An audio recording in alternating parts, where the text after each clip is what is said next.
had just moved to the island and I wanted to put some volunteer energy into Salt Spring Island some way.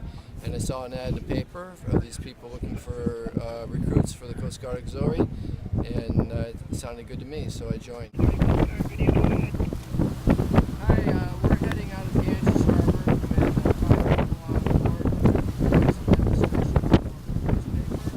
with Learned a lot. I learned a lot about being on the water and being on the water safely, how to handle a boat, how to handle myself out in rough conditions, how to deal with people who are in trouble and boats that are in trouble. That sort of thing. And what are some of the troubles people face when they hit the water, even in these so-called sheltered waters of the Gulf Islands? Well, these sheltered waters also hide a lot of rocks, and what we run into are a lot of boats and boaters who don't know where the rocks are and run aground, and either stuck there or they punch a hole in their hull and they start taking on water. Another problem is that Ganges Harbor is not a very good anchorage place, and a lot of anchors drag when the wind picks up, so we get a lot of boats drifting around in Ganges Harbor during the big windstorms, and we go out and secure them.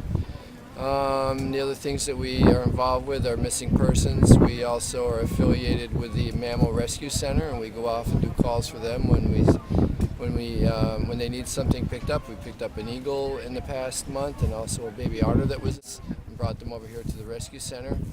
We're also partners with Landsar, and when they need to be transported around to various locations for their searches, we're available to help them with that, and also to help them with shoreline searches from the ocean looking in. Safe for a boat ride.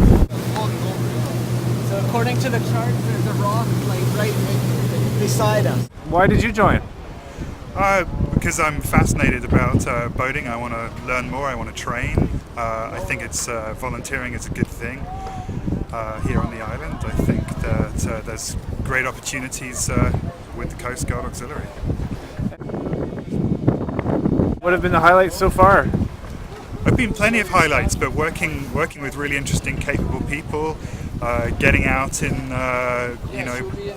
serious weather in the boat, and really having the opportunity to train with such great equipment, such a beautiful location. It would be ideal if the person had their personal craft operator's certificate with them. If they had some knowledge of the water, it's not totally necessary.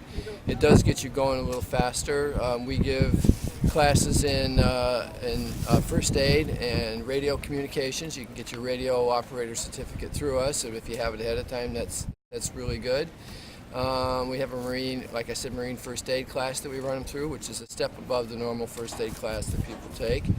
If you have any on the water experience, it really helps, because that's our mission, is being out on the water.